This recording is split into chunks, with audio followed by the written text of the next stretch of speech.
What's up, guys? Welcome to today's new episode. We're here, UFC 323 in Las Vegas, T Mobile Arena. We're going to be there, and we brought backup, bro. We brought backup for this event. We have Mr. Vision Guru in the building. We're going to do predictions throughout the whole entire card. If you guys are in Vegas, please say what's up. Hopefully, we do well with our predictions. We're going to do our best. And let's just enjoy these fights, man. I feel like a lot of these fights are going to be really good. With the champions, though, it's going to be tough for any of these guys to pull off an upset. But we have former champions like Brandon Moreno, Henry Cejudo. So we got a whole mix of unks, freaking people in their prime, and we also have some good early prelims as well. So let's get it started. We'll invite Mr. Vision Guru, Andy Cinema Film, and let's get it going. Let's go. Let's freaking go, guys. Are you guys excited? I'm excited, bro. Yo, yo, yo. Let's freaking get it. Let's go, man. It's game time. It's game time. How you doing, bro? Doing good, bro. Doing good. How are How you doing? how was I'm doing good. How was training?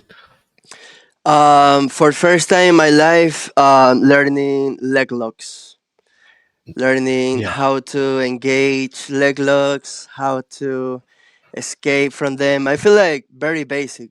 If we are talking about um, white belt stuff, Yeah. No, leg Um, locks are hard.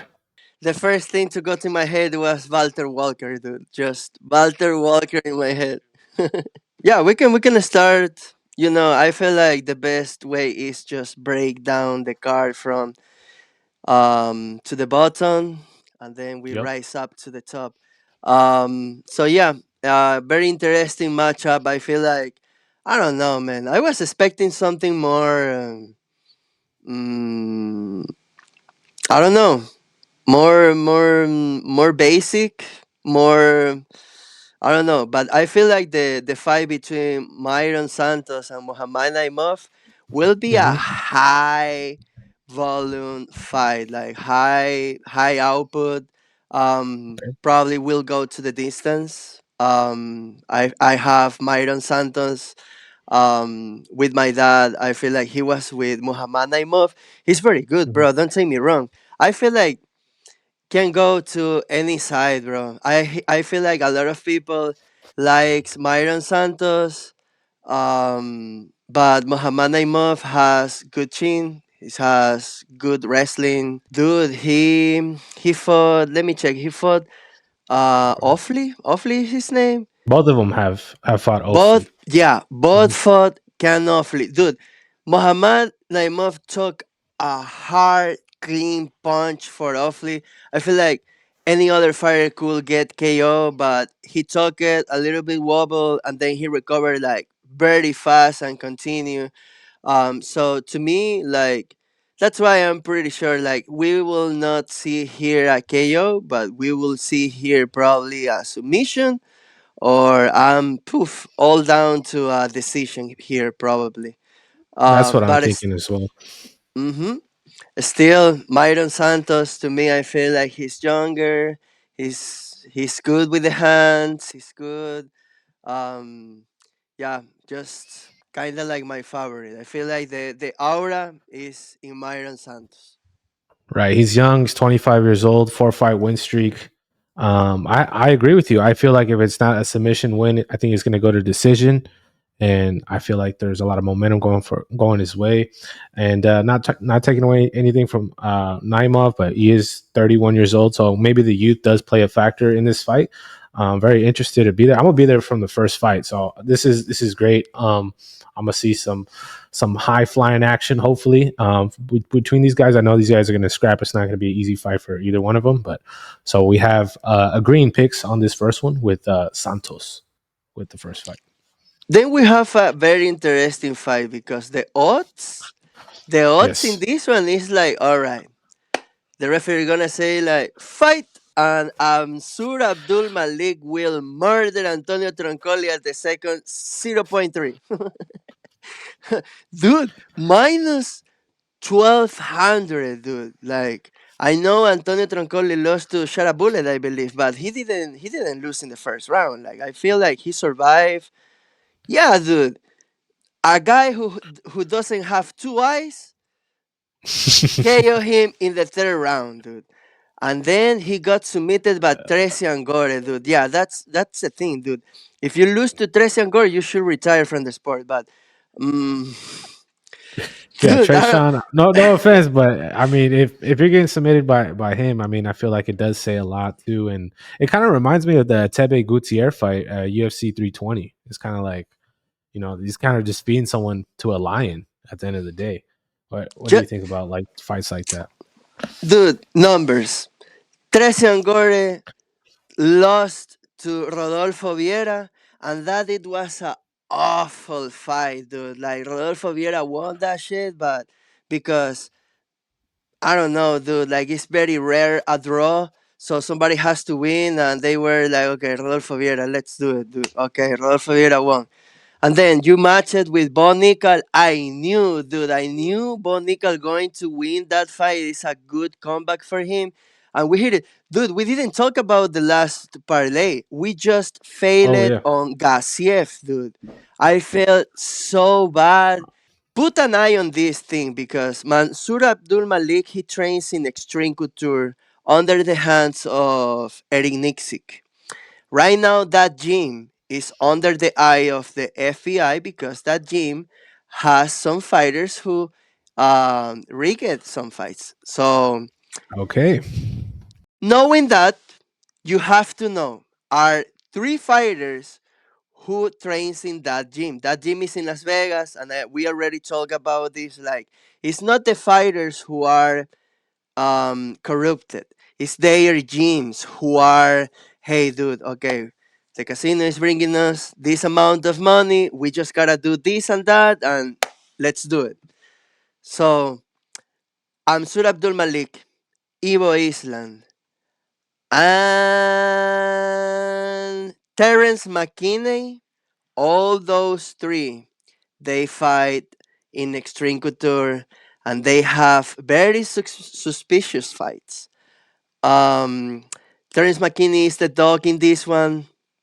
Suradun Malik is the favorite, and Ivo Island is the dog here. Just put an eye on that one. I'll be, I'll be out of these ones. Like with Ansur Abdul Malik, I definitely will put it as a money line. Don't be, don't be very confident putting him as a KO or under the rounds because this dude probably will KO Antonio Troncoli in the second round, or you will ruin your parlay. Or he will KO Antonio Troncoli in the third round after 2 minutes and a half, and you will ruin your parlay as well. Or Mansour Al Malik will KO him with a good punch, and then he will not finish with a TKO. He will switch to a submission. So expect all of that in this fight. Yeah, the pick is Ansur Abdul Malik. Okay, okay. I like that. I like that pick. So, do you think with these types of fights, it's not even worth like throwing in a parlay if it's so one sided? Feels like the odds aren't really helping you too much, especially if you're trying to win some money. What do you think? Well, if on this one especially, no. Mm, I feel very confident Ansur Abdul Malik will win this fight 100%. Antonio Troncoli, if you watch it, any of his fights, dude, he should fight in PFL. He will do Karate combat. he will do yeah, he will do good in karate combat actually. But yeah, like in this level of competition, that's the thing. You gotta have an eye to see where is the level of this fighter, or where is the level what he's fighting at this point. So Antonio Troncoli, I'ma repeat it. If you lose to a guy who has one eye, I have under zero respect to you, dude. Under zero, like under zero. I also have Mansoor completely destroying Turcoli. Kind of like I said with the Teba Gutierrez and I forgot the other dude's name that they brought up out of there. It seemed like he even faked getting knocked out. That was kind of one of the weirder knockouts we've seen this year. And yeah, I'm going with you with Mansoor Abdul Malik getting the win. But the next one, I feel like this one is an interesting fight. What are your takes on Ewo versus Ebo. All right, so we go to the third fight. We're still in the early prelims, right? Yeah, we're still in the early prelims. Very impressive seeing Ivo Island getting here versus a guy who is making his debut, Iwo Bareniweski. His fight in the Dana Contender Series was very impressive. Good KO. Looks like a guy who has a lot of power. I watched him fighting outside of a competition. He has some submissions, so he don't expect like, all right, it's just this big guy with just a big punch and then doesn't have shit. No, Ivo Baraniweski has a lot of tools. Um, yeah, it's the favorite for the casino. So, yeah, we're not talking crazy shit. But Ivo Aslan, to me, is just a crazy thing to see it here as a dog. I feel like, yeah, you will not feel very confident picking him because his last fight with Billy Elencana, he didn't put too much output, like he looked very shy, very like, I don't know, dude. And he was fighting under his crowd, like the people was like really rooting to his one. And yeah, we didn't see anything there. So right now he has some pressure.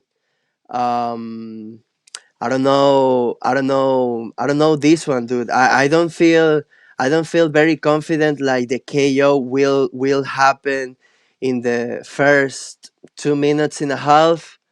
Because Ibo takes he takes damage, dude. If you watch Ivo Aslan, for example, versus Kutelaba, I believe he fought versus Kutelaba. He lost that fight, but he took a good clean punch from Kutelaba and he recovered very good.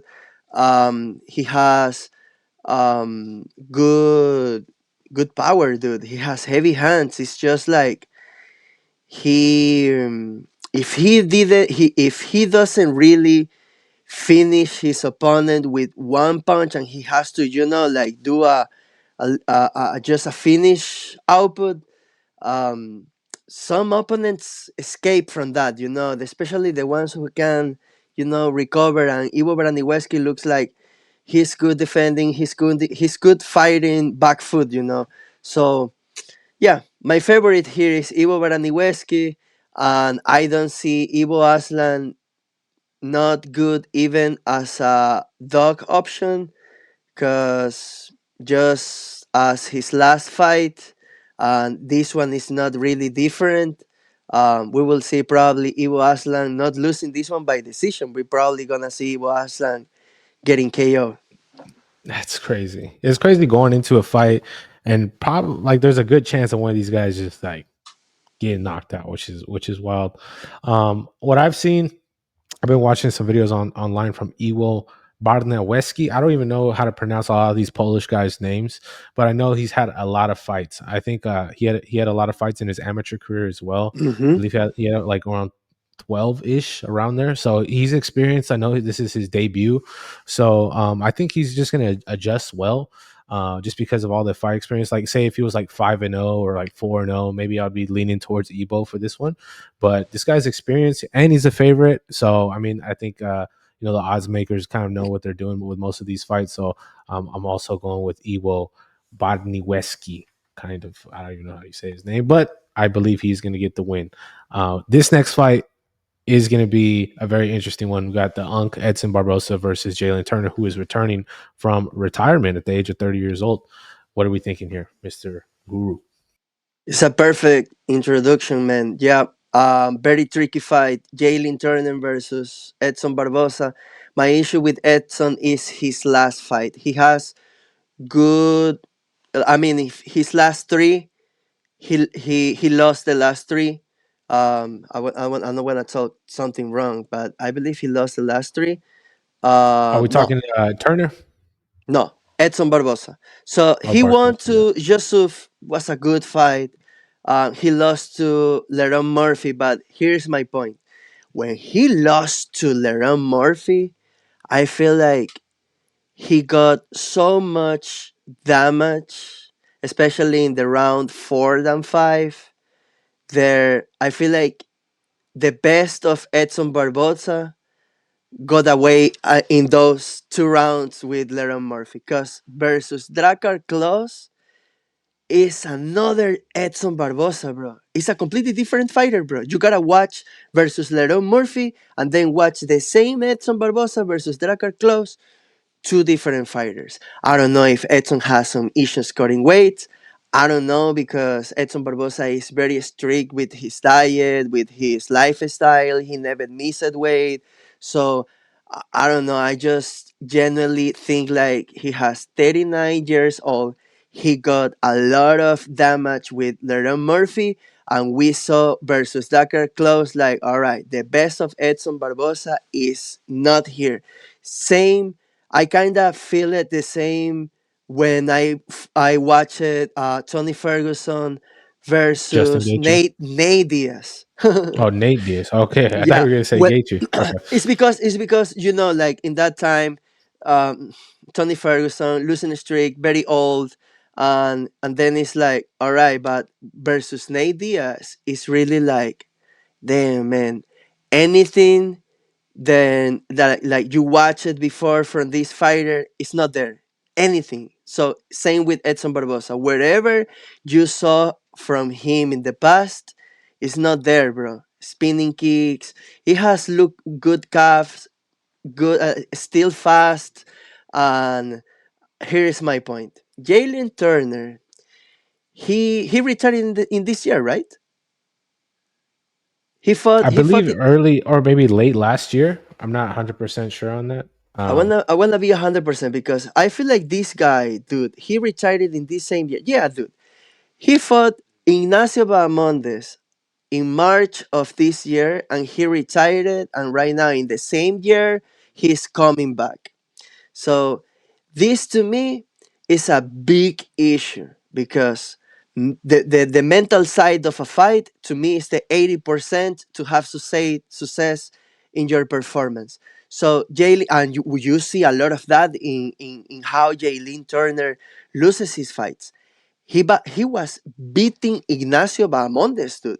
The fight goes to the ground because it's not Ignacio taking down Jailin Turner. No, he was getting beat the fuck up, and Ignacio just goes down. And you ever find in your pocket $20 and you didn't expect it? Yeah, that's happened All before. right.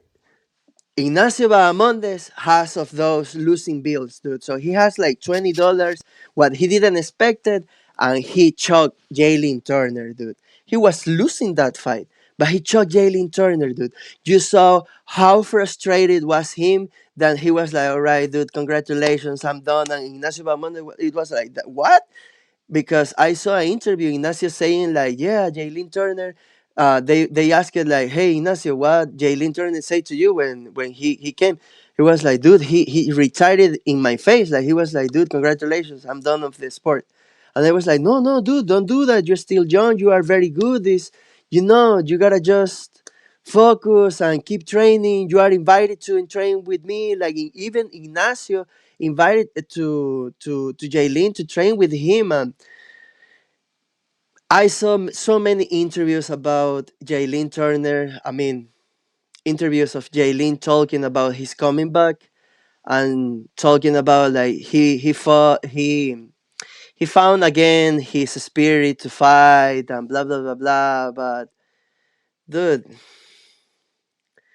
I don't feel like any of that will change when you have a Edson Barbosa who has, yeah, it's not the best Edson, but he's still fighting. He is still kicking fast. He is still punching hard, and he can submit Jailin Turner as well. I will play Edson Barbosa as a dog, but I will not play him as in any parlay, dude. It's one of those bets where you are like, all right, I like this dog because he's my legend, and I want to put just a little money on him to see what happens. But if we are talking in a parlay, Jaylin Turner belongs in my parlay because, yeah, bad luck, out of mind. But I wanna just believe this dude is motivated by his friends who did all this training camp, his retirement, and he's coming with a fight that I believe is is a match what he can win by a KO. I like that. For me personally, I have Barbosa getting the dub. I really just don't have a whole lot of confidence with either fighter, knowing that Jalen did retire. And just watching his retirement speech when he was talking to that reporter, like it was hard for him to like let those emotions out. So you know he has a deep love for the sport, but it's just so it's the sport itself. It's so demanding of you. You need to be all in, and I just don't know if Jalen is all in, especially in those moments where it's like he has to go for a finish or tides are turning. I feel like Barbosa just has that experience, but at the end, at on the other side, he's 39 years old. He's not the same fighter. So, me personally, I'm just going with the picks, trying to get as many predictions. Not really going for like the parlay. So I'm gonna stick with Barbosa for me personally here. But I would love to see a comeback story for Jalen Turner, finding the love for the game back, and getting on a little win streak. So I will definitely be entertained, nevertheless, just because I've never seen Barbosa fight in person. So I think that would be cool to see some of those leg kicks in action. Oof, man, yeah. Imagine a wheel kick. I don't know, dude. He Edson Barbosa has a lot of tools, but what I see finally here is you see the numbers. This means 50-50 can happen. Jailin Turner can connect a very fast 1-2, and the chin of Barbosa, I already saw it. It's not good. So a good and clean 1-2 of Jailin Turner or even an overhand will put Edson Barbosa down. But if Edson Barbosa is not out of at all, he can grab Jailin Turner and he can do some weird stuff and submit Jailin Turner, dude. He can he's able to do it. I see that Barbosa's that American top team. I believe probably with Pantoja and them. I feel like that's a really Yes. good squad. So I feel like that probably helps with his kind of motivation. A lot of these young guys, Haraguchi's also with top team, doing their thing. So maybe there's some momentum, brewing in there. Yeah. So maybe if that plays a factor. Um, Moving up the card, we also have another good fight here. The last fight of the early prelims, Marvin Vettori versus Bruno Ferreira.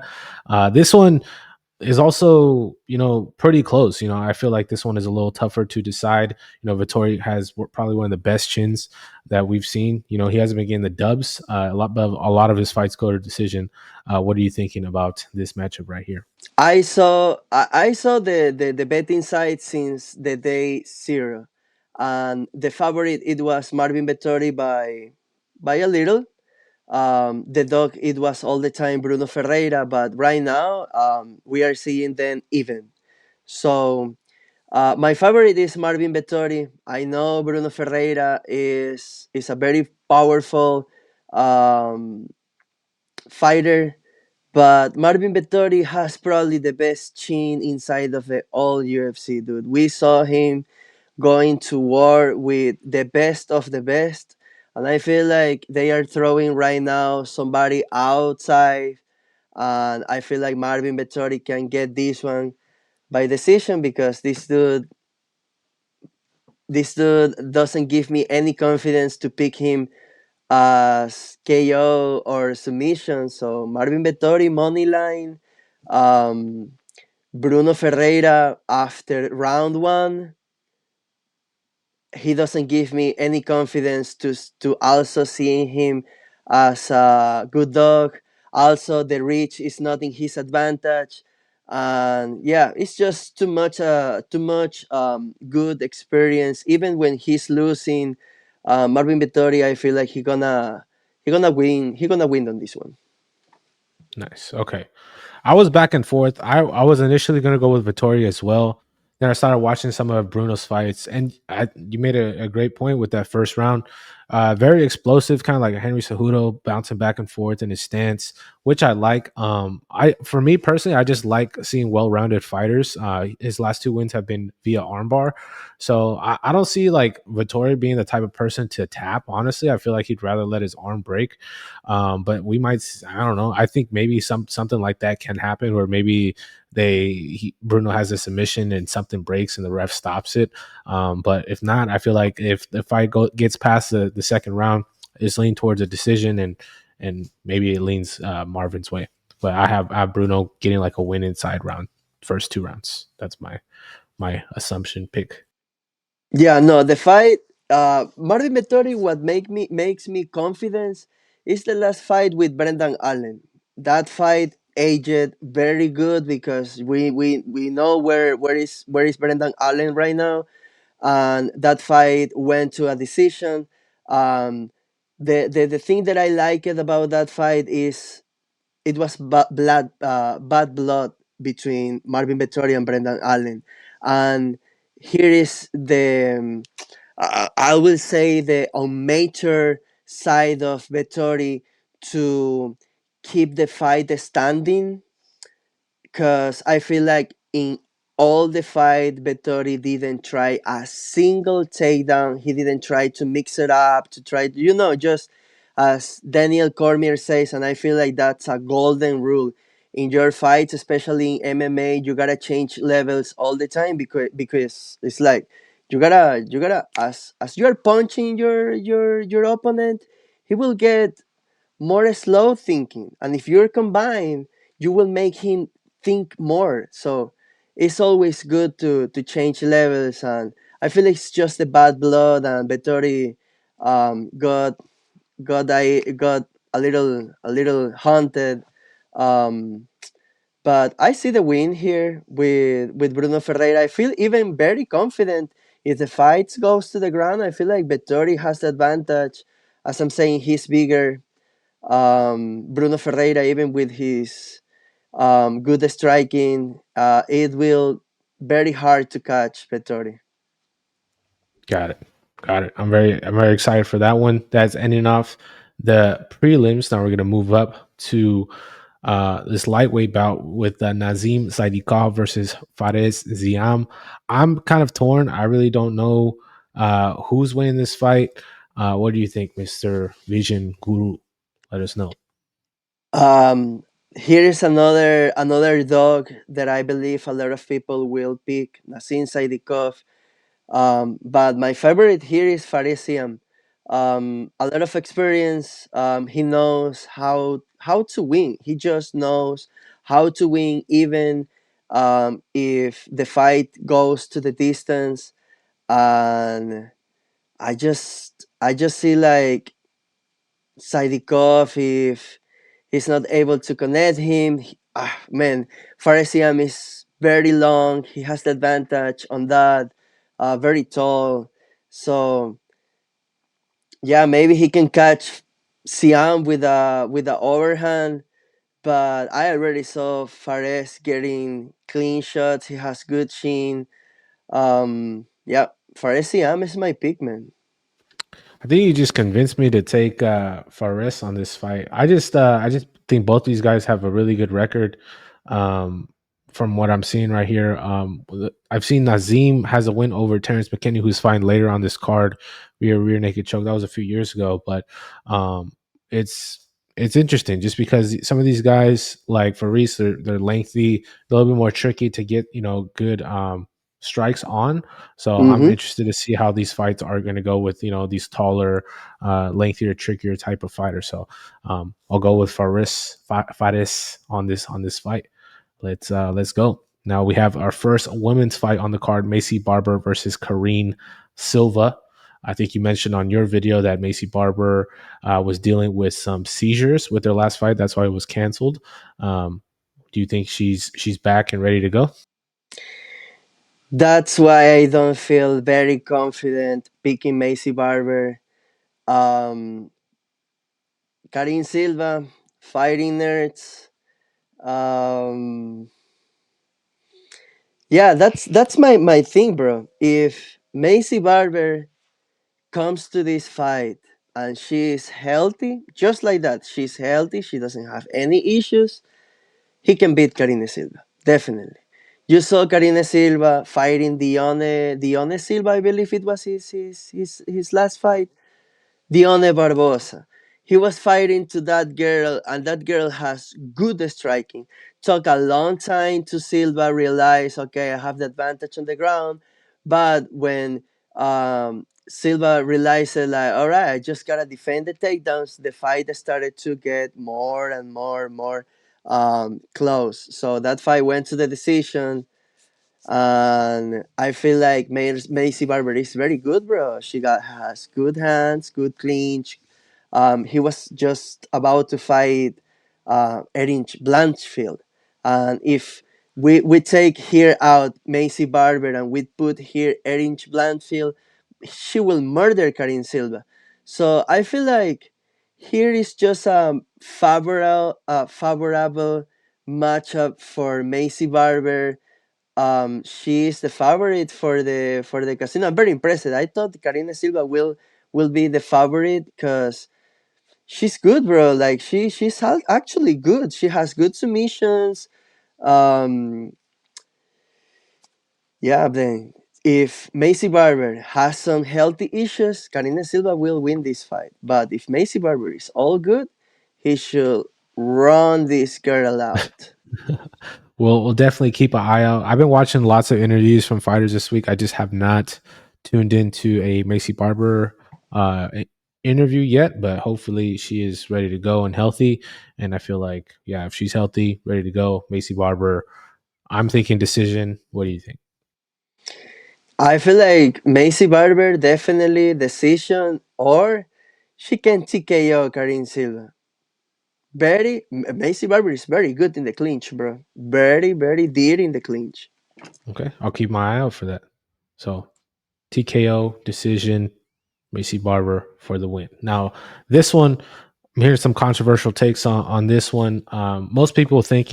Most people are thinking if Terrence McKinney doesn't get the finish within the first round, it's going to be leaning towards Chris Duncan. Do you think that is the case? I feel like Chris Duncan will KO Terrence McKinney probably in the round one, bro. Whoa. Okay. Chris Duncan, American top team. Um, he takes punches, but he throws as well. And the problem with Terence McKinney is he can throw punches, but he cannot take it, dude. He definitely you cannot have a single percent of confidence in the chins of Terence McKinney, dude. Either his cardio. So if this fight goes to the third round, phew, no, I don't even see this fight go to the decision. That will be crazy. That's if they go to decision, it's rigged this fight. From now, Okay. look, it's Wednesday, December 3rd. Terence McKinney, Chris Duncan goes to the decision. It was rigged, bro. All right. I'm going to stick with McKinney. I thought his last performance was good. I don't know if it was sus or not on how the submission went, but seems like he's a first round submission hunter.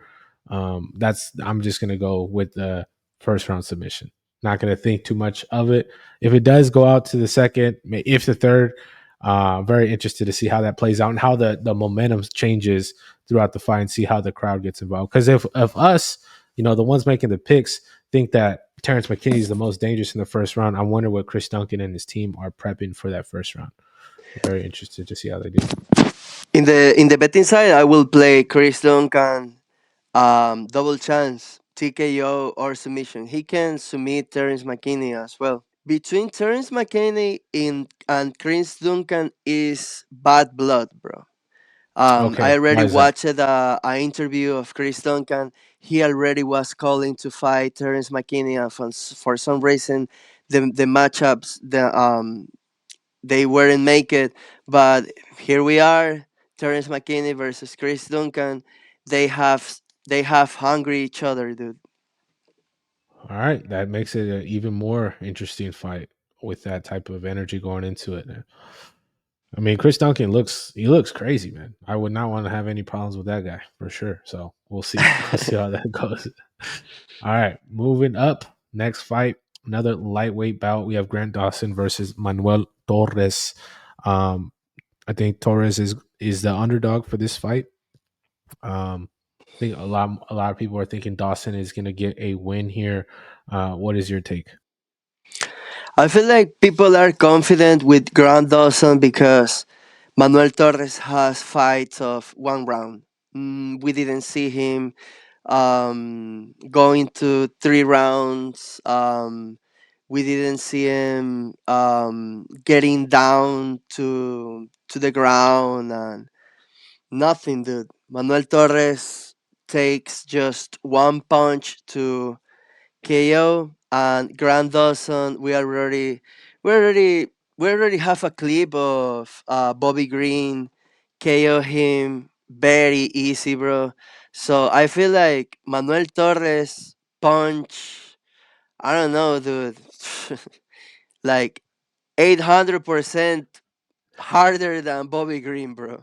Yeah. So, and even Grant doesn't know it. I know it. I saw his interview. He already say it, dude.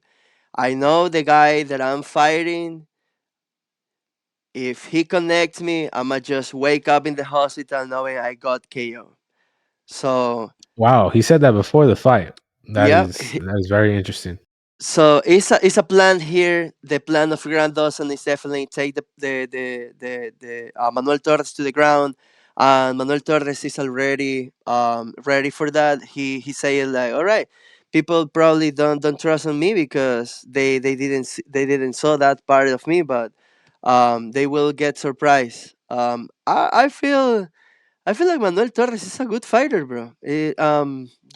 Probably because I don't know, he's Manuel Torres.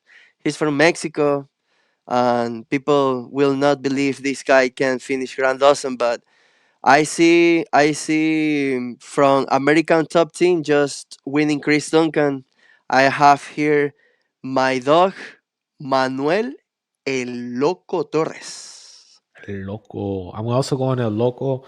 Um, I just with some of these fights, especially Mexican fighters, like I tend to like, always root for them. So I wanted to know what your take was. I know Torres is very durable and strong.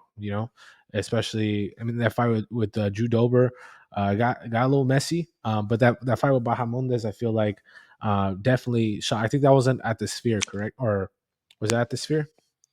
But that fight was very interesting. He ended up losing that fight. I have Manuel Torres winning this fight via KO in the second round. That is my prediction for this fight as the underdog. But they're very similar in age. You all correct, bro. Yeah, Ignacio Bahamondes was in Noche, the Sphere. Not just the Sphere. Yeah, that was a great card, by the way. Mm. I really enjoyed that whole experience. I feel like they should, do their best to get something there. Maybe the main events weren't necessarily the best. We had Marab and O'Malley, but I feel like the whole card had some great energy, great fights for in the Sphere for the Noche. I hope Now, they do it again, dude. yeah, run it back. Run that back for sure. And that ends the prelims there. Okay. So now we're getting into the good fights. All right. Or I don't know if I have a drum roll. I might have a drum roll here. I'm not sure if I have one. Let me see. If I do, if I do. Let's go. Okay, we got one. All right. Jan Blahovic versus Bogdan Guskov. They've been doing my boy Blahovic dirty the last three fights, especially that one with Olberg. I thought that fight should have been at least 5 rounds. 3 rounds was a little tough, and I feel like it was a very close fight. He is on the older side, and Bogdan Guskov, I feel like Carlos Olberg is a better fighter than Bogdan. I'm not trying to take anything away from him, but what do you think about this fight here? This is another fight that I believe people will believe the dog will win, but it's probably because you don't like enough Jan Blaskovic. That's it. My pick here, I'm very confident Jan Blaskovic. I agree 100% with you. I feel like they make him a little bit dirty with the last matchups because I feel like, dude, Alex Pereira, and Carlos Ulberg are the best of the best, bro. And Jan Blazkowicz, he was just like 41 with Carlos Ulberg and 40 with Alex Pereira. So he is still old, bro. So here the old thing is not the argument. This dude is tough. He definitely is the Polish power. And yeah, we're in the boat of Jan Blazkowicz. He will probably win by decision, or he can actually submit good Botkan Guskov. He got submitted by Billy Lenkana. No, no, no, no. He got submitted by Osdemir. We watched it recently. Osdemir. Botkan Guskov. He got submitted by Osdemir. So definitely, I can see here Blaskovic submitting Bogdan Guskov. I know Blaskovic is coming from a two losing streak. I heard from some videos. I don't know if it's true. Jan Blaskovic is retiring in this fight. So I wanna make this case. If it's real, Jan Blaskovic is retiring in this event. We already know it's confirmed Henry Cejudo retiring from this event. And now, here's my case. The UFC definitely likes more Blaskovic than Cejudo because I feel like Blaskovic has way more experience over Botkan Guskov. He has a lot of tools. The leg kicks, dude. I don't know how Botkan going to do with the leg kicks. The power of Jan Blaskovic. Like I see Botkan just like, all right. I feel like I talk the matchup with, like I wasn't ready for the Polish power. Um, it's just that I feel like Botgan is not ready for that. It's not any favorable here. The experience is not with him. The reach advantage is not with him, and how Jan Blazkowicz can combine everything together. Yeah, to me, Jan Blazkowicz, 100%. Don't take this dog. The casino wanna, make you ruin Yeah, your parlay. parlay. I see. I see. I'm trying to learn while you're explaining these things, But I'm a fan of Jan, and I really, if it is his last one, it's gonna be awesome to be able to see some of these guys. 'Cause even with Barbosa and Turner, this might be the last UFC. I don't know if Barbosa is planning on retire, but maybe Jalen. I don't know. We might see some of these guys perform for the last time, and I'm thinking they got some. I don't know. I feel like it's gonna be a good night of fights. Okay. And moving up, we have a bantamweight bout: Henry Triple C Cejudo versus Peyton Talbot. Henry is going online saying this is his last one. He's throwing shots at Moreno. It's kind of like throwing me off. I'm assuming it's really his last one. I think it is. Peyton seems very locked in from the interviews that I've seen. What is your take on this fight? I feel like it's not the last time where we're going to see Henry Cejudo fighting.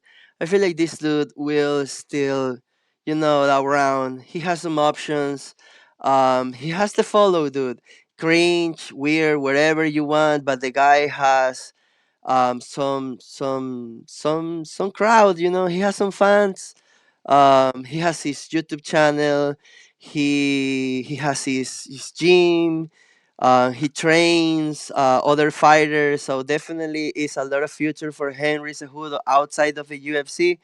Yeah, I see that thing calling Brandon Moreno. I feel like, I don't know, dude. It's disgusting to make a call out of your dude.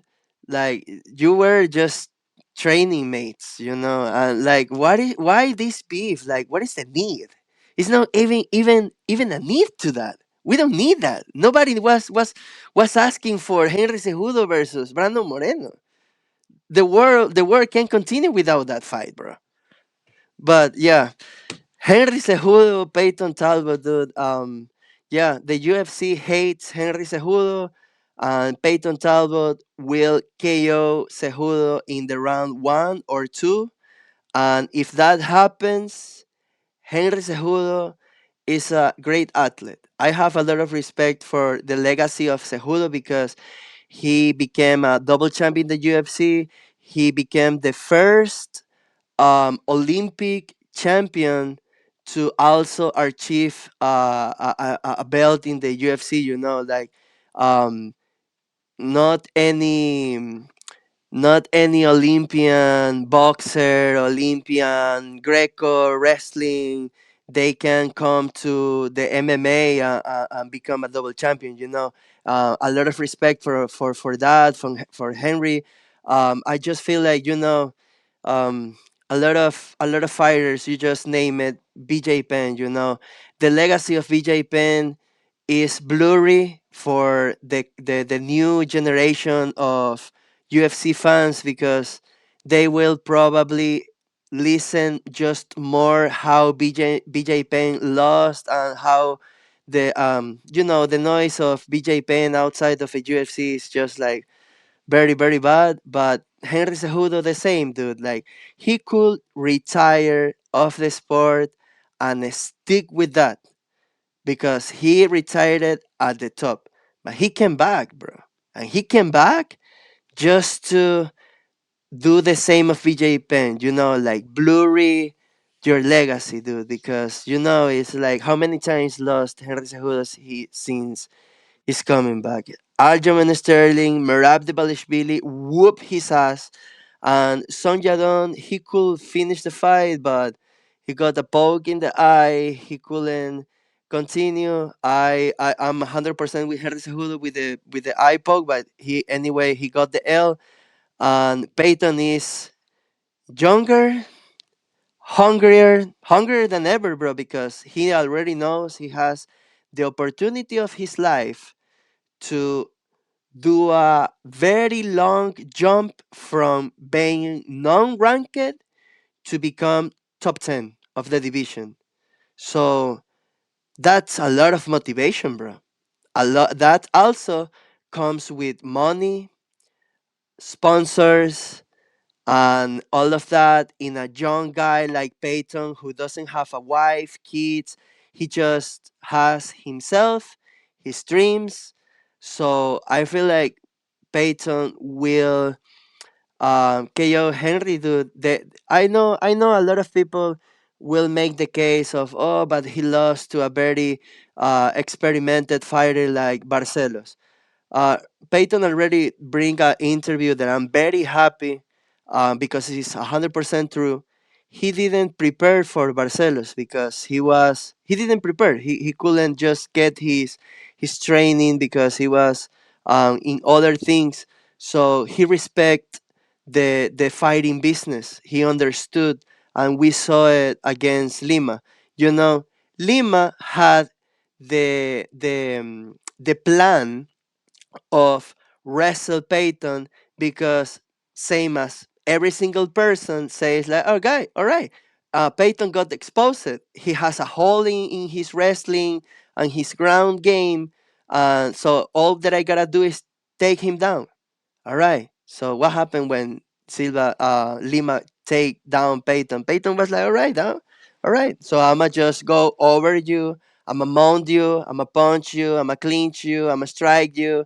So Peyton was way better than Lima. I just feel like he need a little bit to get the KO with Lima in the third round, but was a good performance, and it will be very silly from Henry Cejudo to get a takedown with Peyton, thinking like it will be easy because Peyton has a lot of tools as well. He has a good and long training camp for this one. I already saw him training for a very long time in California with the Rotolo brothers. I already saw him training with a lot of good fighters. So I know Peyton took it seriously and very anticipated. Before he already knew he's fighting Henry Cejudo, he was training very, very high, bro. So I feel very confident with Peyton. I know some people will feel probably afraid because he ruined a parlay before, but definitely Peyton is not the parlay ruiner in this one. I like it. I like painting this fight. I've been watching, Henry Cejudo. For some reason, I can't find the Song Yadong fight on Fight Pass. I was able to watch his last fight with Marab. He had a good first round, and then you know how Marab just wears these guys down over time. Kind of just took away Henry's spirit in that fight, and he did wither away cardio wise. So yeah, I just me personally watching these interviews, I feel like Henry's mind's all over the place. He's calling out Moreno. He's hanging out with Moneyberg. He's doing things with Rampage, and I feel like his focus is not totally there. He's saying that he's fighting because of the kids, and he wants to stop because of the kids. But he talks about like he's fighting for money to support his family. I don't really understand what's going on with Henry. Um, I feel confident that Payne is going to be able to utilize his main weapons throughout the fight, and just being there when it comes to the takedown and stuff. I feel like Payne was going to come as his best self, and I'm excited for the fight. So that is my prediction as well, going with the Payne Talbot TKO, say second round. That is my prediction for this fight. I just have one last thing before we pass this fight. In the interviews, listening the interviews, a lot of the questions were like how the matchup came to both of the fighters, like how Henry Cejudo did accept it to Payton and how Payton did accept it Cejudo. So what I realize is Henry Cejudo is the person who already has the option of Payton, and it's Henry who accepted to have Payton, and I feel like this is the case of someone who going to retire and he is 100% decided about that to just retire from the sport, and he decided to pass the torch. That's how I feel like he's passing the torch to Peyton because they know each other, like they personally they know each other, they train together. So I feel like it's just it's just all right. If I have a final thing to do in the sport and I can do something good for a mate that I know, why not do this match with Peyton? Will be good for the fans. Will feed the fans, and this is a new generation. I could see that. I could see that. And it is interesting seeing like the dynamic between, they worked out together. There's a couple pictures surfacing online. And it seemed like Payne's main goal was to get a fight at MSG. Fighters didn't want, they didn't want the smoke apparently. So Henry Cejudo doing his thing. So I'm excited for this one. Yeah, it's gonna be a great main event here, especially with all these fights. I'm honestly this is the fight I really almost like this should be like a main event, but this is only the fourth fight on this card. So I'm excited for it. We also have Brandon Moreno going against a very young and talented Tatsuro Taira. Brandon Moreno, he's been trained since he was 12 years old. He's only 31 though, so I believe he's in the prime of his career. Tatsuro Taira has been again some great wins. The only loss he's had recently was against Brandon Royval, who Moreno has lost to as well. Stylistically, I think this is going to be a very entertaining matchup. If it's on the feet, it's on the floor, in the clinch. I'm hoping to see some great mixed martial arts in this fight. What is your prediction for this 3 rounder? This is another fight there. I have conflicts. My pick. I'ma just advise you. My pick here is Brandon Moreno. I feel like he has the experience. He's not old. He's not washed. He looks way better since he came back. So I feel like the break and the style matchups what he had um really make me confident of okay, we're gonna see Brandon Moreno really trying to get another title shot. He just has to, as he said in his interview, he just gotta do a very very very good performance with Tatsuro Taira, and that's the issue. How you going to do a great performance against to a guy who is young and he's very talented. He's good in the hands. He has power. He's good in the ground as well. Like Tatsuro Taira is very good in the ground, and I feel like Brandon Moreno. um, knowest his training camp. I saw him training with the Retolos brothers and with Mikey Musumesi. So I feel like very confident of Brandon Moreno because I know he takes very seriously his training camp. I like him. Like he's a streamer, so um, I very like how Brandon Moreno builds his training camp, and I feel very confident of Brandon Moreno getting his hand raised. Um, don't be impressed if Brandon Moreno KOs Tatsuro Taira, but probably the most expected is a decision here. So even if you don't feel confident to pick like any here, Hmm.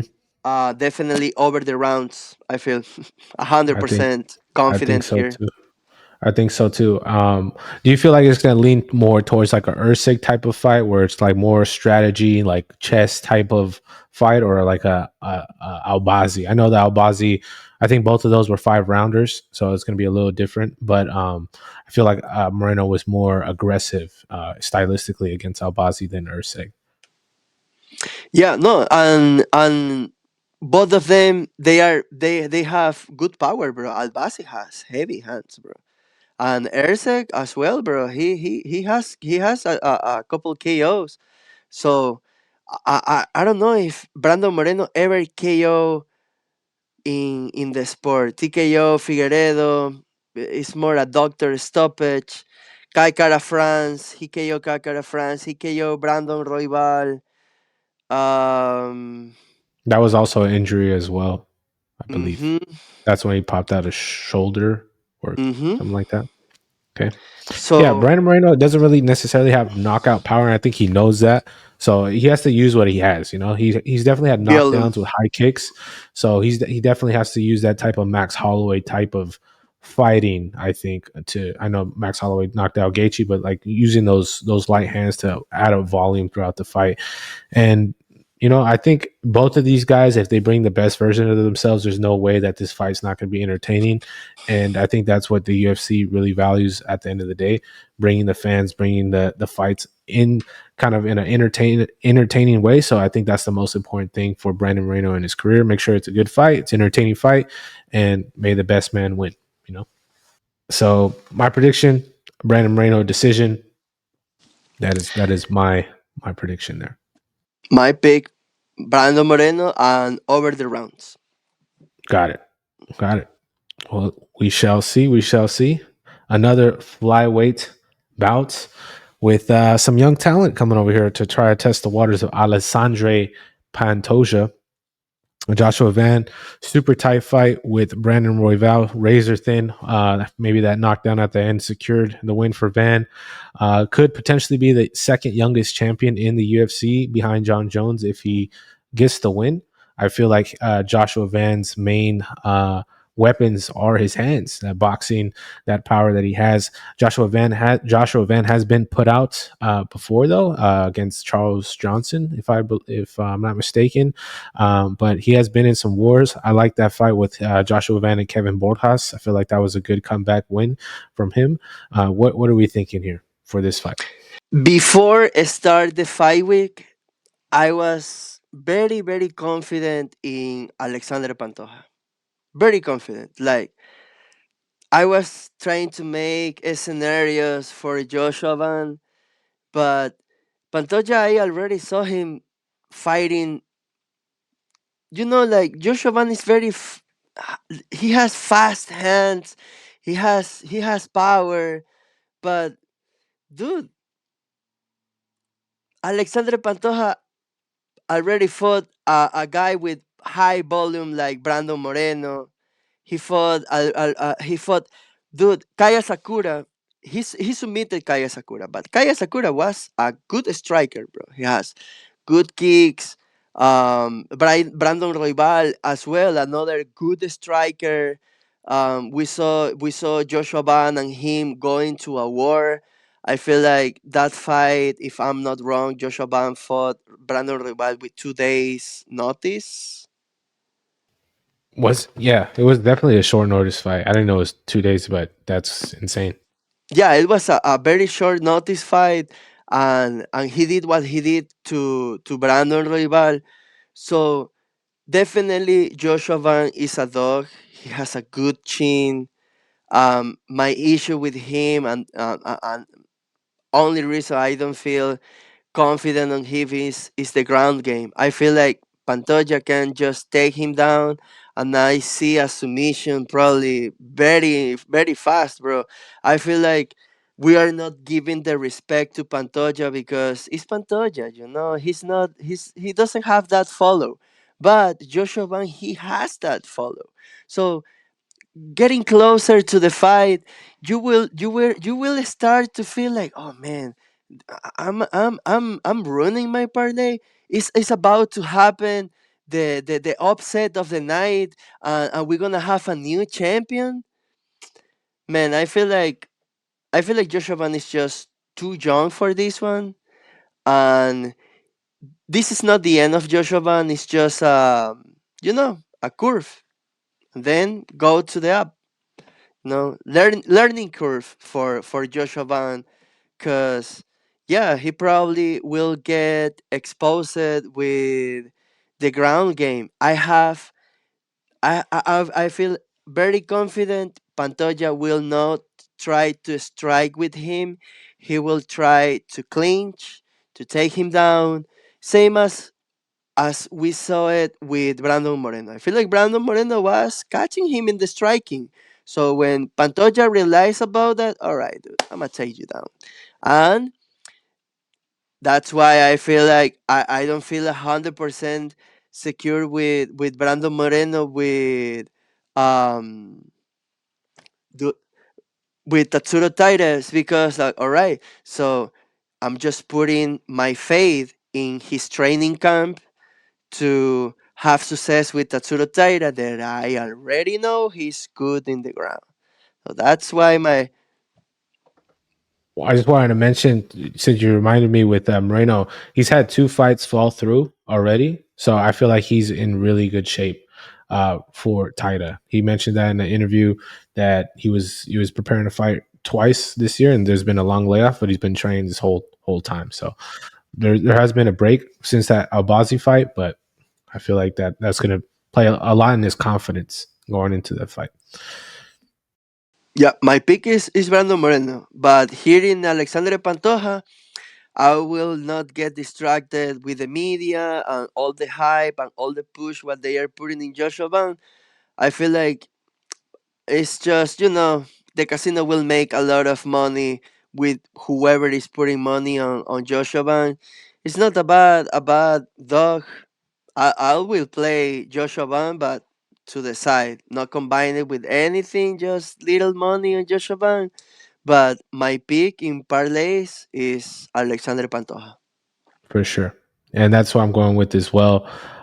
Just you guys listening, just pay attention to how Pantoja opens up his fights. The first like 10 seconds, like he really lets his opponent know like he's going to be in for a rough night. And I think that Pantoja just has a lot of experience, especially as a champion. I feel like he's just a different fighter than who he was. And he's a very dangerous individual. So I feel like, Joshua Van definitely needs some more XP under his belt before he goes against someone like this. But I feel like it's a great learning experience. And I have a question for you, Andres. Like, what do you think about the odds for Van? It feels like Peter Yan is a much bigger underdog than Van. I feel like this might be more of a mismatch than the first one. Well, I mean, the first with Marab and Interesting point. Good. You name it, because when the odds opened it, Alexander Pantoja and Merab Devalishvili, they were same favorites, like extremely favorites. As we get closer to the fight, as it's just what I'm saying, people start to believe like Joshua Van can shock the world.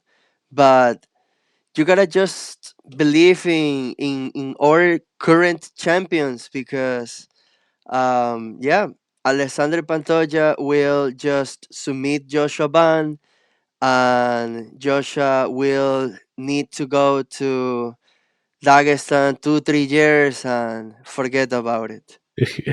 You might have to go to a few countries because Pantoja's he's got a lot of skills, man. Man, So American yeah, top team. Another yeah, American top team. yep, yep. So yeah, that's gonna be a great fight. I'm excited to see how that one goes. And we are here to the main event: Marab versus Peter Yan. Two.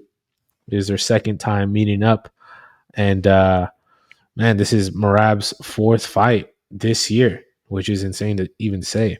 So, what are we thinking here? Here, I feel. Here, I feel even when with Peter Jan being more as a dog, I feel like two things can happen. Because I need to think in all the scenarios too, because it's a pay per view. Anything can happen. Merab Devalishvili can just run through Peter Yan and don't go to the decision. Merab Devalishvili in this second time he will KO or submit Peter Yan. Why? Because in the first time with Shannon Miley went to the decision. Second opportunity he finished him. What's going to happen here? First time decision. Second time I'ma just finish you. I hope Berat Devalishvili finish Peter Yan, but here is my case, dude. Yeah, my favorite is Peter Yan. We are on the boat. Here is just you gotta be ready for you know this thing can happen. We're talking about a Peter Yan who is younger than Merab Devalishvili. He's not older. He's younger. He was already a champion, and I feel like Peter Yan got robbed, bro. A couple times. I feel like he got robbed with Shannon Miley. I'm not a hater of Shannon Miley. I like the Sugar Show. It's just what it is.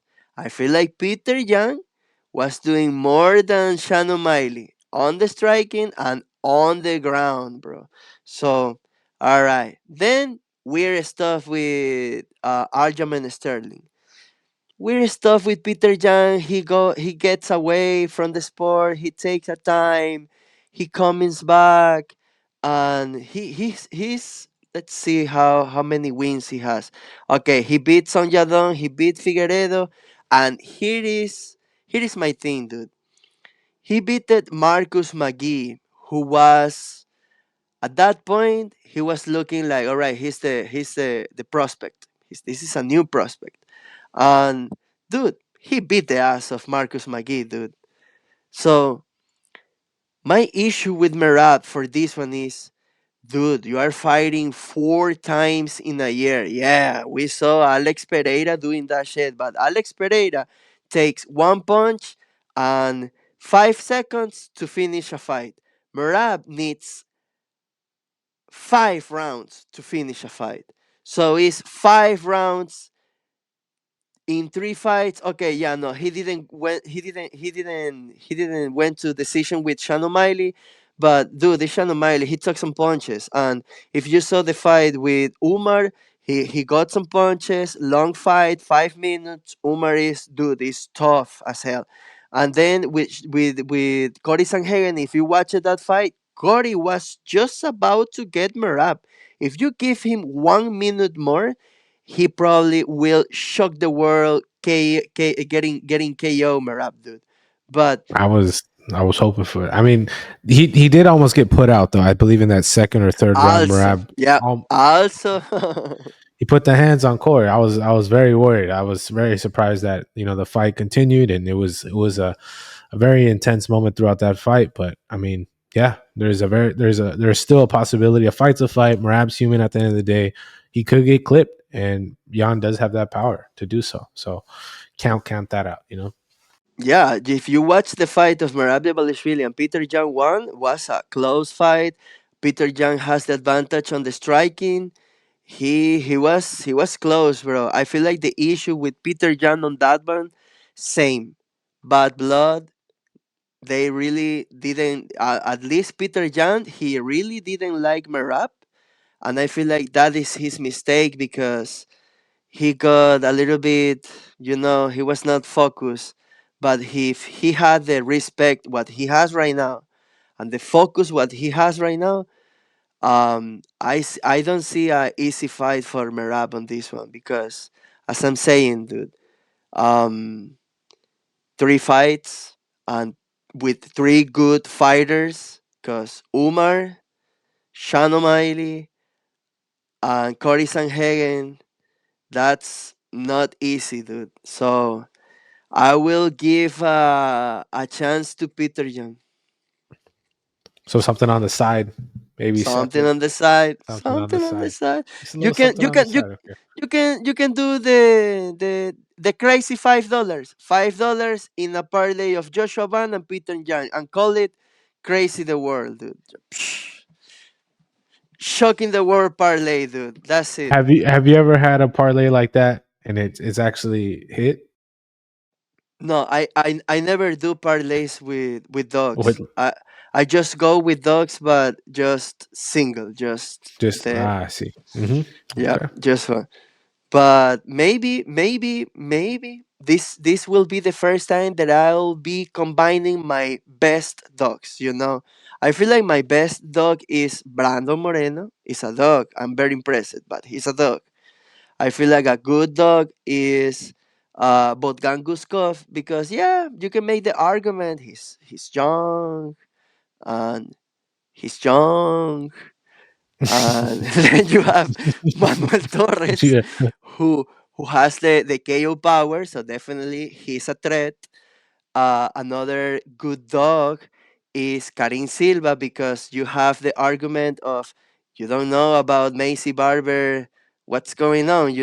Any interview as well of her? I did. I was looking for interviews of Macy. I couldn't catch any. And another good dog will be Nassim Saidikov. Why not? Why not? I just want to preface this here. This is not financial advice at the end of the day.